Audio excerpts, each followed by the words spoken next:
നമുക്കിനി വിദേശ വാർത്തകളിലേക്ക്. പശ്ചിമേഷ്യയിലെ ഗസയിൽ ഇസ്രയേൽ ആക്രമണത്തിൽ 100 പേർ കൂടി കൊല്ലപ്പെട്ടു എന്ന് വാർത്ത വരുന്നുണ്ട്. ഇസ്രയേലിന്റെ കൂട്ടക്കുരുതിക്കെതിരെ ബ്രിട്ടീഷ് പാർലമെന്റിൽ വൻ രോഷപ്രകടനം ഉണ്ടായി. ഗസയിൽ മുഴി പട്ടിണിക്കിടെ ഭക്ഷ്യവിതരണം നിർത്തിവെച്ചു എന്ന വാർത്തയും വരുമ്പോൾ ഈ വാർത്ത പരിശോധിക്കാൻ ബി പി ജെയിംസ് തത്സമയം ചേരുന്നു. Good morning B P James. Good morning.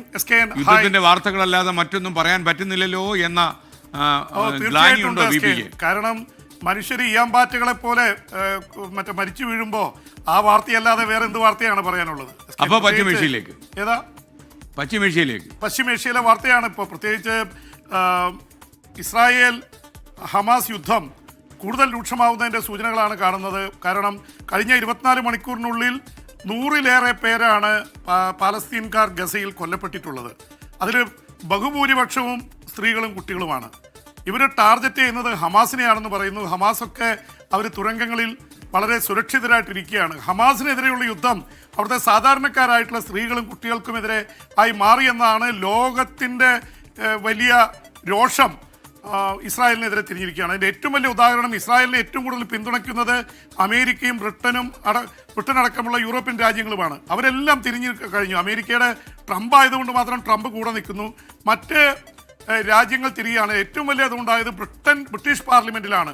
ഇരുപക്ഷത്തും labour പാർട്ടിയിലും അതുപോലെ തന്നെ അപ്പുറത്തുള്ള കൺസർവേറ്റീവ് പാർട്ടിയിലുള്ള ഭൂരിപക്ഷ എം പിമാർ ഒരു സ്വതന്ത്ര എം പി ചില്ലറക്കാരനല്ല. അദ്ദേഹം ജെർമി കോർബിൻ എന്ന് പറയുന്നത് നേരത്തെ ലേബർ പാർട്ടിയുടെ തലവനായിരുന്ന ആളാണ്. അദ്ദേഹം ഇൻഡിപെൻഡന്റ് എം പി ആണ്.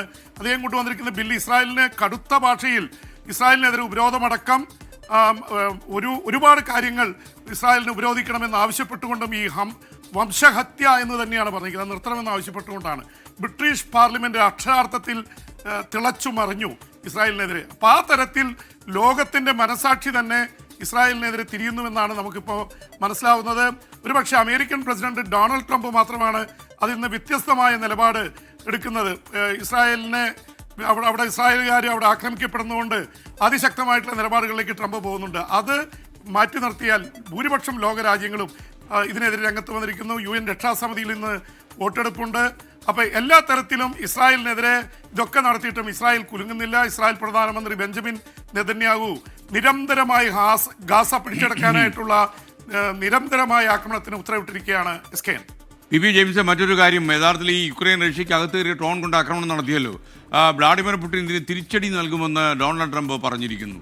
ഇത് മാത്രമല്ല, ഏറ്റവും ഷോക്കിംഗ് ആയിട്ടുള്ള വാർത്ത വരുന്ന ലോകപ്രശസ്ത അമേരിക്കൻ യൂണിവേഴ്സിറ്റിയെ കൊളംബിയ യൂണിവേഴ്സിറ്റിയുടെ അക്രഡിറ്റേഷൻ പിൻവലിക്കാൻ ട്രംപ് നീങ്ങുന്നു എന്നുള്ളതാണ്. സത്യം പറഞ്ഞാൽ ഇദ്ദേഹം എന്തൊക്കെയാണ് ഈ കാണിക്കുന്നത് നമുക്ക് പോലും അമ്പരപ്പ് തോന്നും. ഇനി കൊളംബിയ യൂണിവേഴ്സിറ്റിയുടെയൊക്കെ അംഗീകാരം റദ്ദ് ചെയ്യുക എന്ന് പറഞ്ഞാൽ അതൊരു അന്തം വിട്ട പരിപാടി തന്നെയാണ്. പറയൂ ബി പി. ട്രംപ് തൻ്റെ യഥാർത്ഥ രൂപം പുറത്തെടുത്തുകൊണ്ടിരിക്കുകയാണ്. അപ്പോൾ ട്രംപിൻ്റെ യഥാർത്ഥ രൂപത്തിന് മുമ്പ് ഞാൻ ഈ റഷ്യയിലെ പ്രസിഡന്റ് വ്ളാഡിമിർ പുടിനുമായി ട്രംപ്, അമേരിക്കയുടെ പ്രസിഡന്റ്, 1 മണിക്കൂർ 15 മിനിറ്റ് സംസാരിച്ചു.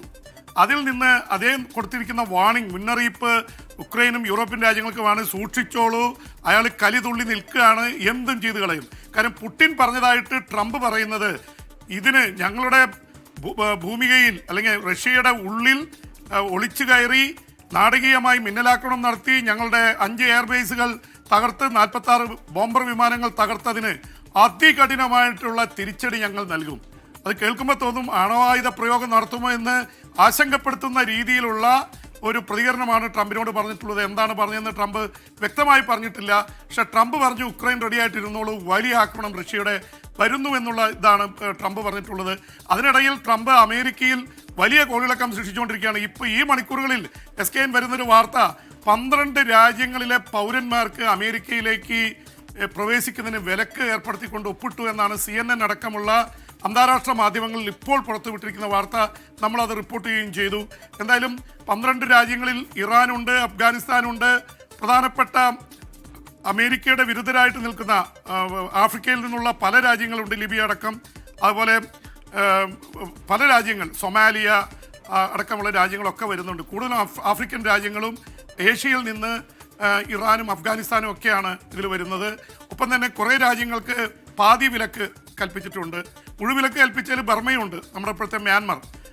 പകുതി വിലക്ക് 6 രാജ്യങ്ങൾക്ക് കൽപ്പിച്ചിട്ടുണ്ട്. അത് തന്നെ ഒരു ജനാധിപത്യ വിരുദ്ധമാണ്. ഒരു രാജ്യങ്ങൾക്ക് മുഴുവൻ ഒരു രാജ്യത്തേക്ക് കടക്കുന്നതിന് വിലക്ക് ഏർപ്പെടുത്തുക എന്ന് പറയുന്നത് തന്നെ ട്രംപ് ആ തരത്തിലാണ് പോയിക്കൊണ്ടിരിക്കുന്നത്. അതിനിടയിലാണ് ഇപ്പോൾ SKN പറഞ്ഞ പോലെ കൊളംബിയ സർവകലാശാല, ന്യൂയോർക്കിലുള്ള കൊളംബിയ സർവകലാശാല ലോകത്തിലെ വലിയ പ്രശസ്തമായ സർവകലാശാലയാണ്, ഹാർവാർഡ് പോലെ. അവിടെ ഇസ്രായേലി വിദ്യാർത്ഥികൾക്ക് നേരെ ആക്രമണം നടന്നിട്ട് അവിടുത്തെ സർവകലാശാല ഒന്നും ചെയ്തില്ല എന്ന് ആരോപിച്ചാണ് അവിടുത്തെ എഡ്യൂക്കേഷൻ്റെ സെക്രട്ടറി, ഇവിടുത്തെ വിദ്യാഭ്യാസ മന്ത്രി പോലെ അദ്ദേഹം കത്തെഴുതിയിരിക്കുന്നത് നിങ്ങൾക്കെതിരെ കടുത്ത നടപടി വരുന്നു എന്നുള്ള രീതിയിൽ. അപ്പോൾ അദ്ദേഹം ഇത് പിൻവലിക്കുമെന്നാണ് അന്താരാഷ്ട്ര മാധ്യമങ്ങൾ പറയുന്നത്.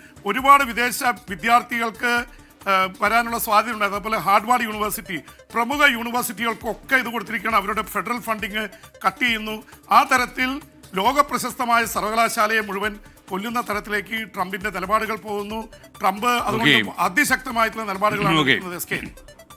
Thank you V James. ഇനി വിദേശ വാർത്തകളുമായി അതേ ചൂടും ചൂരുമായി നാളെ നമുക്ക് കാണാം. Thank U.